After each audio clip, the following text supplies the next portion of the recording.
The security camera captured everything in brutal clarity. At exactly 3:47 p.m. on a Tuesday afternoon in October, philosophy student Dylan Hayes raised his black combat boot and drove it into the base of the Virgin Mary statue outside Sacred Heart Chapel.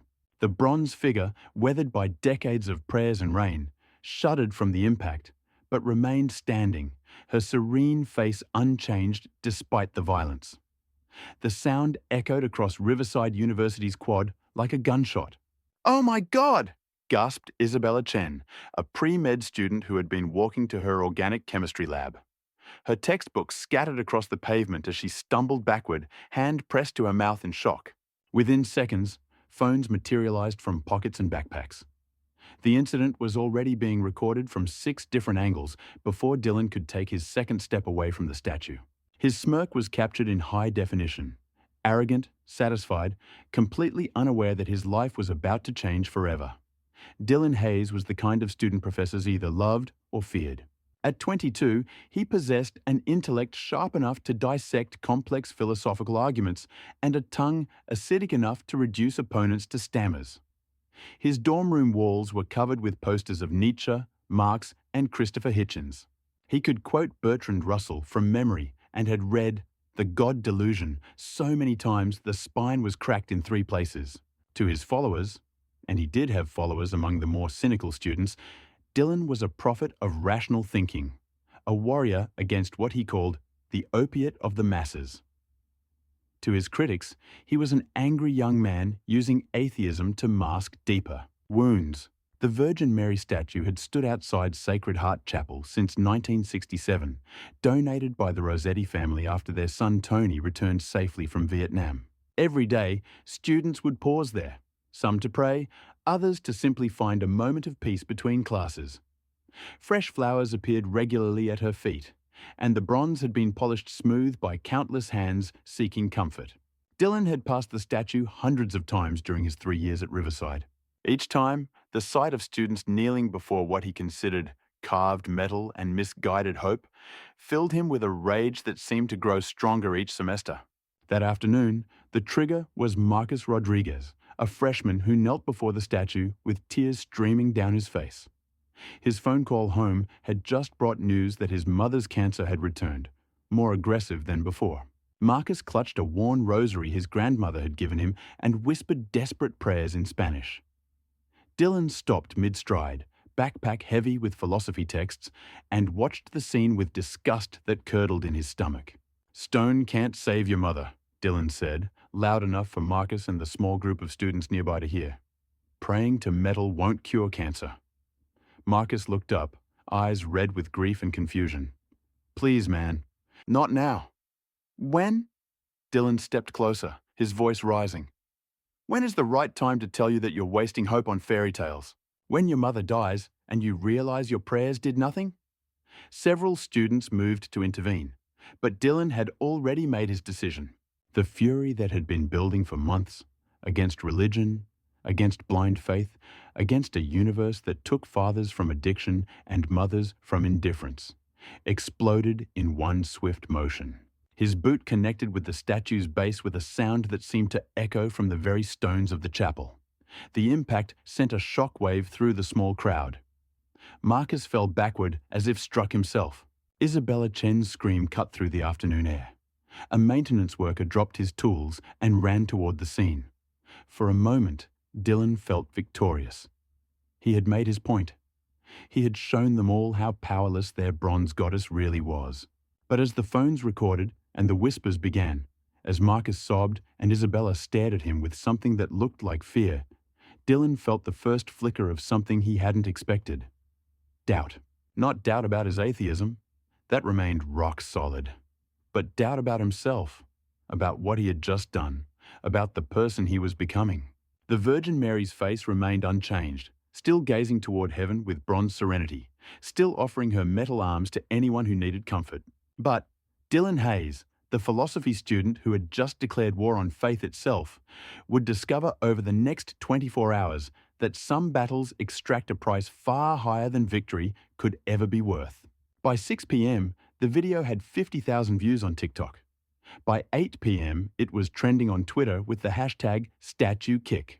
By midnight, it had been shared across Instagram, Facebook, and Reddit, accumulating over 2 million views and thousands of comments ranging from outrage to support to everything in between. Dylan discovered his newfound internet fame while eating alone in his dorm room, scrolling through social media on his laptop. His roommate Jake had found somewhere else to sleep for the night. Whether out of embarrassment or fear, Dylan couldn't tell. The comments section was a battlefield. Finally, someone with the balls to call out this superstitious BS. This is what's wrong with young people today. No respect for anything sacred. My grandmother is crying right now, and she doesn't even speak English. Dude's gonna burn in hell for this. Hell isn't real genius, just like your sky daddy. Dylan had expected controversy, but the sheer scale of the reaction surprised him. Local news stations were already picking up the story. Channel 7's evening broadcast led with university student attacks religious statue, showing the video on repeat while interviewing shocked bystanders. It was like watching someone slap their own mother, said Professor Jennifer Walsh from the Religious Studies Department, her voice trembling with emotion. That statue has provided comfort to thousands of students over the decades. To see it attacked so callously, the university's administration had sent Dylan 2 emails demanding a meeting first thing in the morning. His philosophy professor, Dr. Elizabeth Warren, a fellow atheist who usually appreciated his sharp questioning, had texted, "We need to talk. What you did crossed a line." But it was the video itself that haunted him most.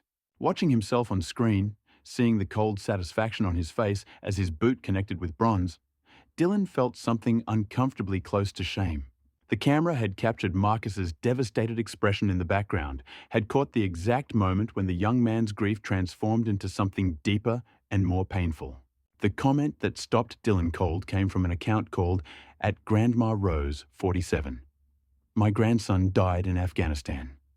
That statue is where I go to pray for his soul. Thank you for showing me that even sacred spaces aren't safe from cruelty. Dylan stared at the comment for 10 minutes, reading it over and over.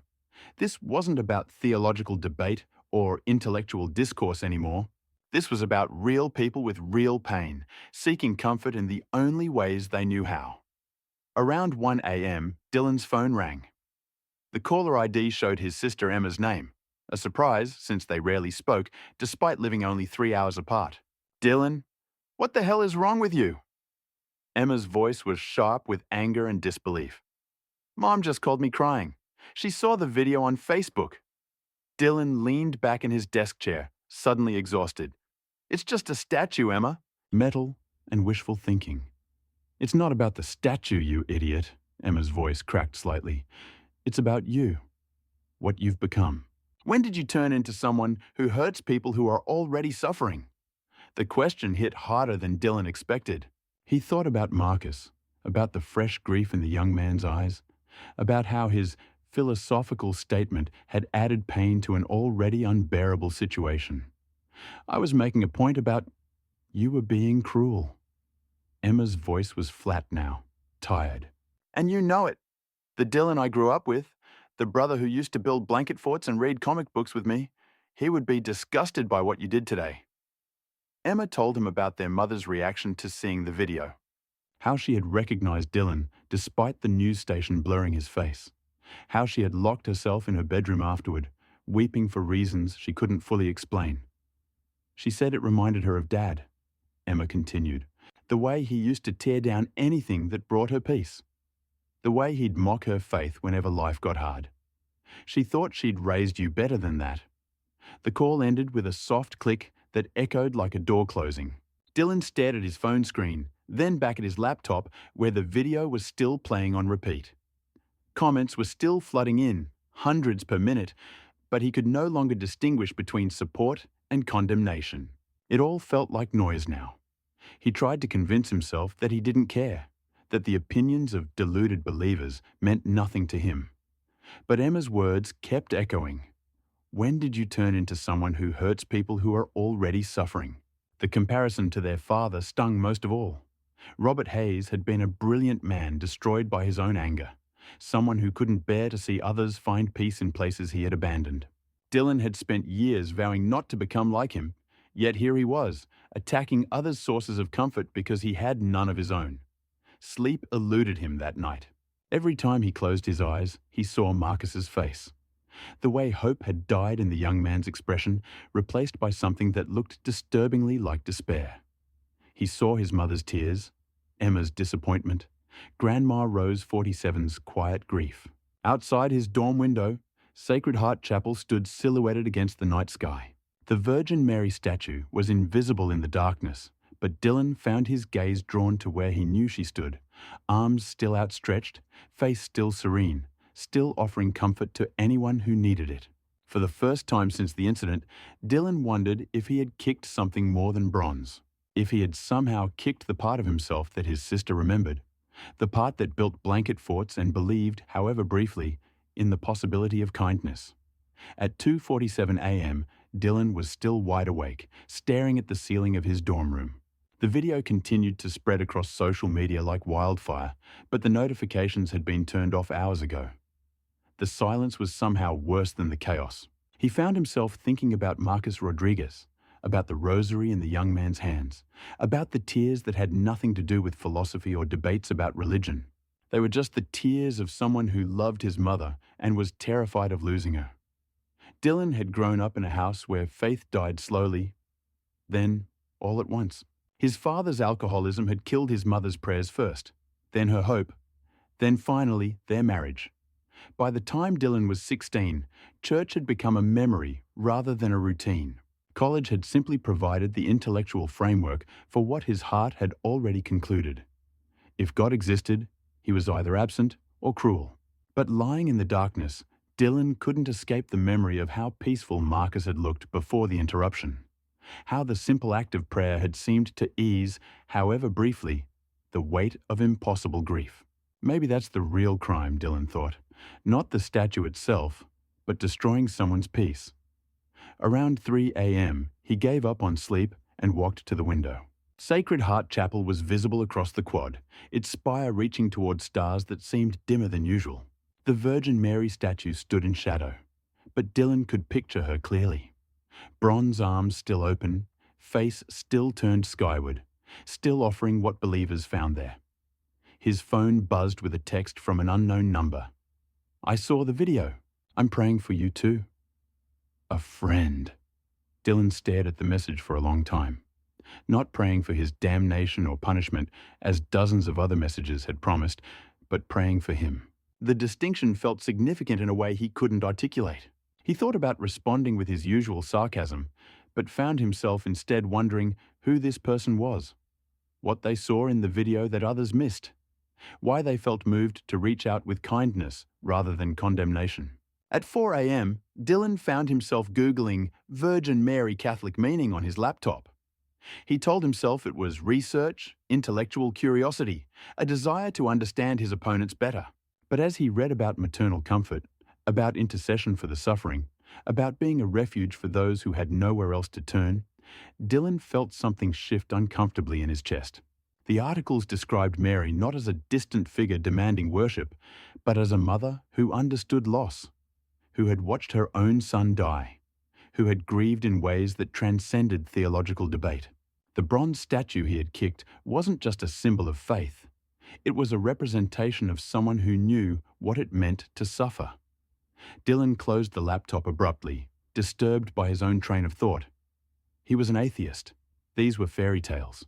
The fact that people found comfort in myths didn't make the myths true. But as he lay back on his bed, watching the first grey light of dawn creep through his window, Dylan couldn't shake the image of Marcus's grandmother's rosary, or the fresh flowers that appeared daily at the statue's feet, or the way complete strangers had messaged him not with hatred, but with prayer. For the first time in years, Dylan Hayes found himself wondering if he might be wrong. Not about the existence of God, necessarily, but about the people who believed, about the nature of faith itself, about whether destroying someone's source of comfort could ever be justified by intellectual superiority. The thought terrified him more than any philosophical argument ever had. Wednesday morning arrived with the weight of consequences. Dylan's inbox was flooded with interview requests from local news stations, messages from atheist bloggers wanting to celebrate his courage, and official correspondence from the university administration that used phrases like disciplinary action and community standards. The Springfield Daily Herald had run the story on their front page with the headline, "University Student Attacks Religious Statue." Channel 12 News was planning a special segment for their evening broadcast. Dylan's philosophy department had called an emergency meeting to discuss appropriate responses to student misconduct that reflects poorly on academic discourse. But it was the knock on his door at 8 a.m. that changed everything. Dylan Hayes? The woman standing in his doorway was in her 50s, wearing a simple black coat and carrying a worn leather purse. Her face was kind but tired, marked by the particular exhaustion that comes from loving someone who is dying. Dark circles under her eyes spoke of sleepless nights in hospital chairs, of conversations with oncologists that started with words like "unfortunately" and "limited options." "I'm Carmen Rodriguez. Marcus is my son." Dylan's stomach dropped. He had expected anger, threats, maybe even violence. Instead, Carmen Rodriguez looked at him with eyes that held nothing but profound sadness and a strength that came from carrying unbearable burdens with grace. "May I come in?" Dylan stepped aside wordlessly. Carmen entered the small dorm room, glancing at the philosophy posters, Sartre's existential gloom, Nietzsche's proclamation that God was dead, Marx's dismissal of religion as opium. Her eyes lingered on the atheist books scattered across the desk, the laptop still open to articles about Catholic theology. She noticed the small cactus on the windowsill, its tiny yellow flower just beginning to bloom. "That's beautiful," she said softly. "It takes patience to keep something alive in a place like this." The observation caught Dylan off guard. He had expected condemnation, not gentle commentary about his houseplant. "I came to ask you about yesterday," Carmen said quietly, settling into Dylan's desk chair as if she had been invited. "About why you felt the need to hurt my boy when he was already hurting so much." Dylan opened his mouth to launch into his standard explanation about the irrationality of religion, about the importance of critical thinking, about liberating people from false hopes. But looking at Carmen's face, seeing the same exhausted grief he had witnessed in Marcus, recognizing the careful makeup that couldn't quite hide the traces of recent tears, the words died in his throat. I was trying to make a point." "About what?" About prayer not working. About faith being..." Dylan struggled to find words that didn't sound cruel in the presence of actual suffering. "About people needing to face reality instead of false hope." Carmen nodded slowly, as if she had expected this answer. "And what reality is that? That your prayers won't cure your cancer. That kneeling in front of metal won't change anything. That hoping for miracles just sets people up for more pain when they don't come." The words sounded hollow, even as he spoke them. In his dorm room, surrounded by the academic abstractions that had shaped his worldview, they had felt like profound truths. In the presence of a woman actually living through the crisis he was theorizing about, they felt like empty cruelty. Carmen was quiet for a long moment, studying Dylan's face with the intense attention of someone trying to understand a foreign language. Then she opened her purse and pulled out a small photograph. A picture of herself with Marcus, and a man Dylan assumed was her husband, all three of them laughing at what looked like a family barbecue. Carmen looked healthy in the photo, her hair thick and dark, her smile unforced. "This was taken 6 months before my diagnosis," she said.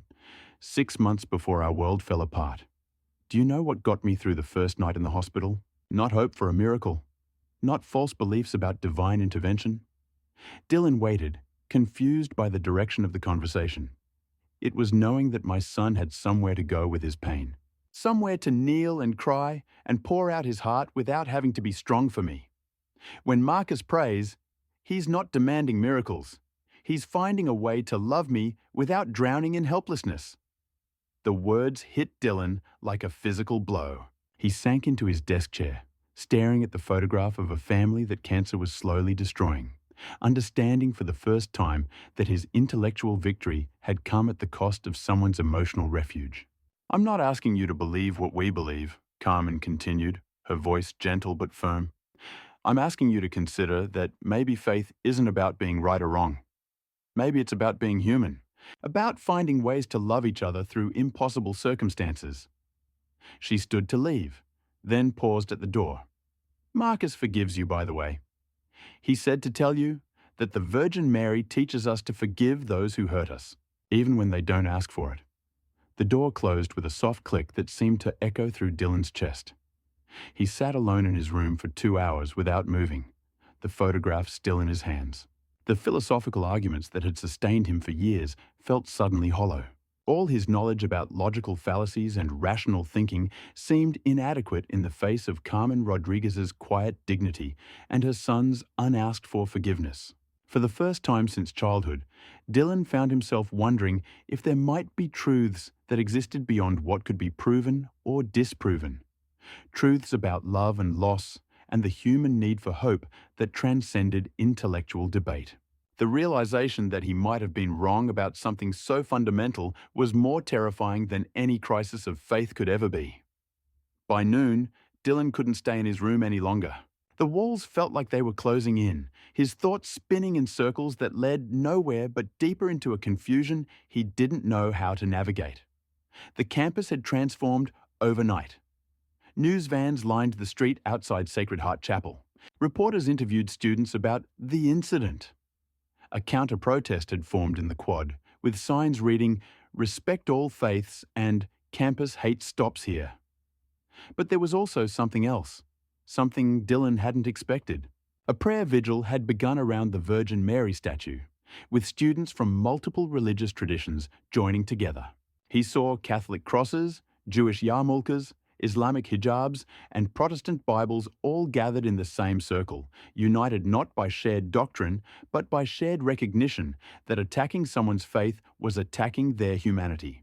Dylan ended up at the campus coffee shop, hiding in a corner booth with headphones on and a cup of coffee growing cold between his hands. But even here, he couldn't escape the consequences of his actions.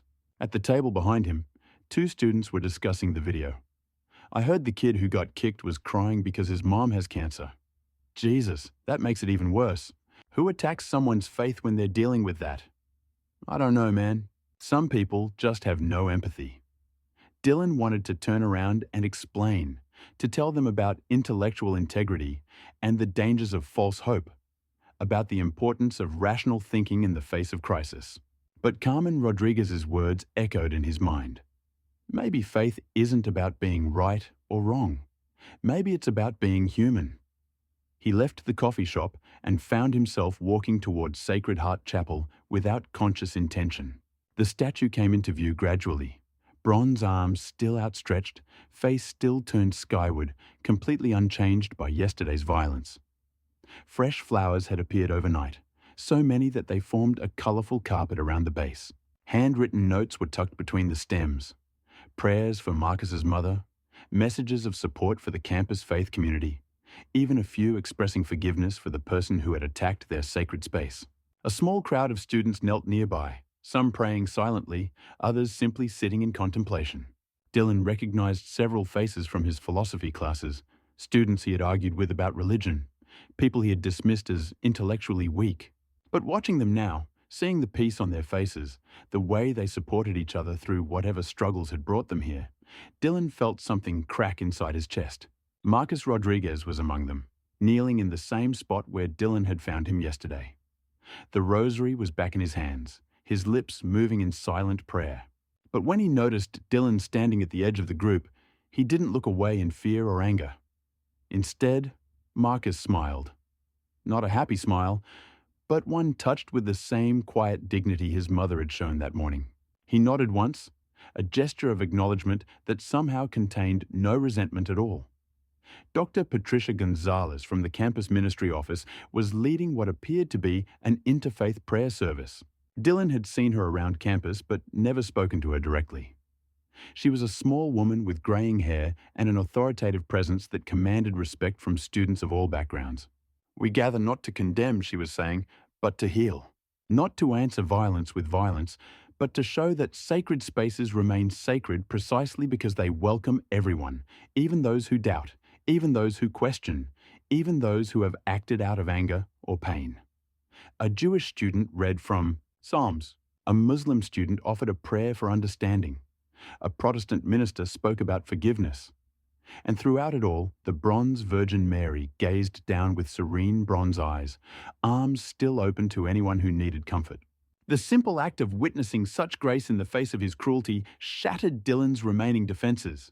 All the intellectual armor he had built over years of philosophical study, all the careful arguments about reason and logic and the dangers of faith, none of it could withstand the basic human decency of people choosing mercy over revenge. Dylan's knees buckled.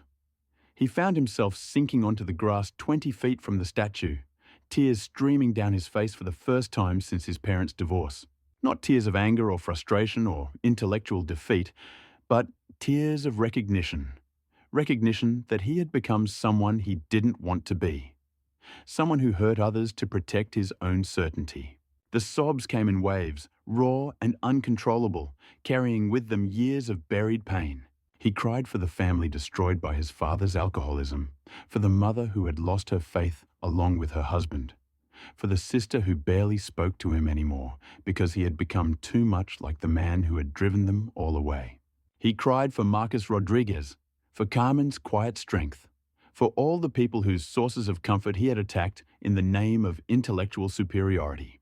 But mostly, he cried because for the first time in years, Dylan Hayes understood that being right wasn't worth being alone.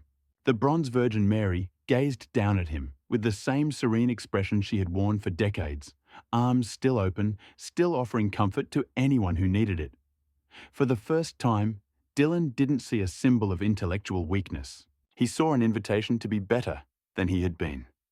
Marcus Rodriguez quietly finished his prayer, crossed himself, and walked over to where Dylan sat crying in the grass. The interfaith prayer service continued around them, but Marcus seemed to understand that sometimes individual healing had to happen alongside communal worship. "Hey," Marcus said softly, settling beside him without invitation. "You okay, man?" Dylan laughed through his tears, a sound caught between hysteria and relief. "No, I don't think I've been okay for a long time." Marcus nodded as if this made perfect sense. "Yeah, I get that. Sometimes it takes something big to realize how lost we've gotten." They sat together in silence for a while, two young men processing grief in different ways, one through faith, one through the collapse of certainty. Around them, life continued its ordinary rhythms, but Dylan felt as if he was seeing the world clearly for the first time in years. "I'm sorry," he finally said, "about yesterday, about your mom, about everything." "I know," Marcus replied. "She forgives you too." "She?" Marcus looked up at the statue. "The Virgin Mary. My mom always says she understands what it's like to watch someone you love suffer. She knows why people get angry sometimes." Dylan followed his gaze to the bronze face, trying to see what Marcus saw there. He didn't find religious revelation or sudden faith, but he found something almost as unexpected. Peace with not knowing, comfort in the possibility that some questions might not have answers, acceptance that mystery didn't always mean delusion. Dr. Gonzalez approached them as the prayer service was ending. She had been watching Dylan's breakdown from a distance, understanding with the practiced wisdom of someone who had counseled countless students through spiritual crises. "Sometimes," she said gently, kneeling beside them, "the hardest lesson is learning that intelligence and compassion aren't opposites, that you can question everything and still treat people's faith with respect." Dylan looked up at her through tear-blurred eyes. "I don't know what I believe anymore." "That's okay," Dr. Gonzalez replied. "Doubt isn't the opposite of faith. Cruelty is." As the afternoon sun cast long shadows across the campus quad, Dylan Hayes began the slow work of becoming someone his sister might recognize again. Someone who could build rather than destroy. Someone who understood that being intelligent and being kind were not mutually exclusive. The bronze Virgin Mary continued her eternal vigil, arms outstretched in welcome, offering not answers, but the courage to keep asking questions with humility instead of arrogance.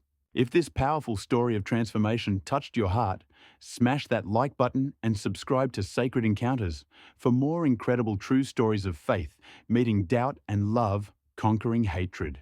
This amazing encounter happened right here in Springfield, Missouri, proving that miracles of the heart can happen anywhere, even in the most unexpected places.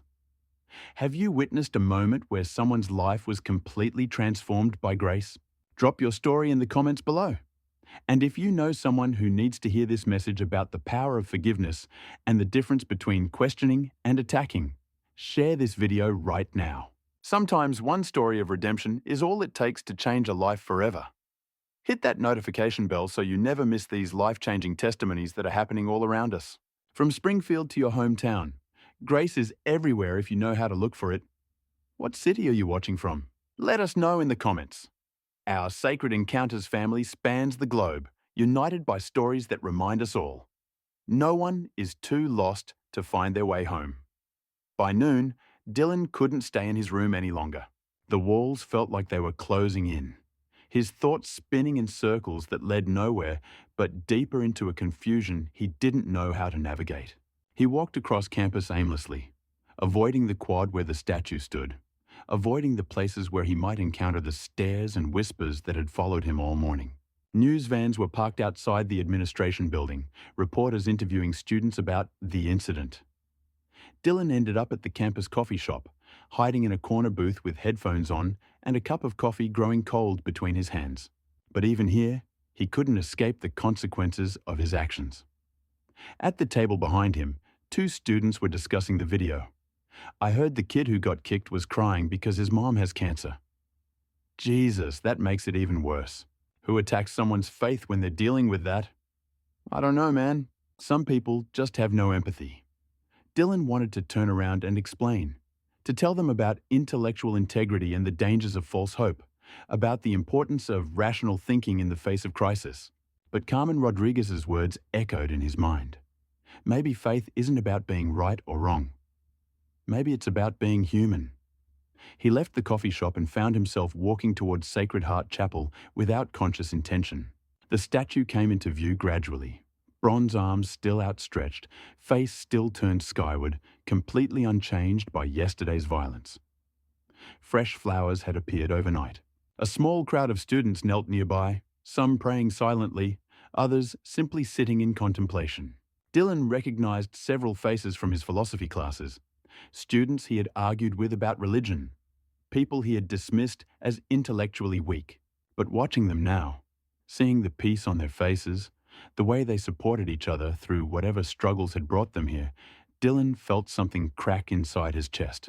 Marcus Rodriguez was among them, kneeling in the same spot where Dylan had found him yesterday. The rosary was back in his hands, his lips moving in silent prayer. But when he noticed Dylan standing at the edge of the group, he didn't look away in fear or anger. Instead, Marcus smiled. Not a happy smile, but one touched with the same quiet dignity his mother had shown that morning. He nodded once, a gesture of acknowledgement that somehow contained no resentment at all. The simple act of forgiveness from someone he had hurt so carelessly shattered Dylan's remaining defenses. All the intellectual armor he had built over years of philosophical study, all the careful arguments about reason and logic and the dangers of faith, none of it could withstand the basic human decency of a grieving son who chose mercy over revenge. Dylan's knees buckled. He found himself sinking onto the grass 20 feet from the statue, tears streaming down his face for the first time since his parents' divorce. Not tears of anger or frustration or intellectual defeat, but tears of recognition that he had become someone he didn't want to be, someone who hurt others to protect his own certainty. The bronze Virgin Mary gazed down at him with the same serene expression she had worn for decades, arms still open, still offering comfort to anyone who needed it. For the first time, Dylan didn't see a symbol of intellectual weakness. He saw an invitation to be better than he had been. Marcus Rodriguez quietly finished his prayer, crossed himself, and walked over to where Dylan sat crying in the grass. "Hey," Marcus said softly, settling beside him without invitation. "You okay, man?" Dylan laughed through his tears, a sound caught between hysteria and relief. "No, I don't think I've been okay for a long time." Marcus nodded as if this made perfect sense. "Yeah, I get that. Sometimes it takes something big to realize how lost we've gotten."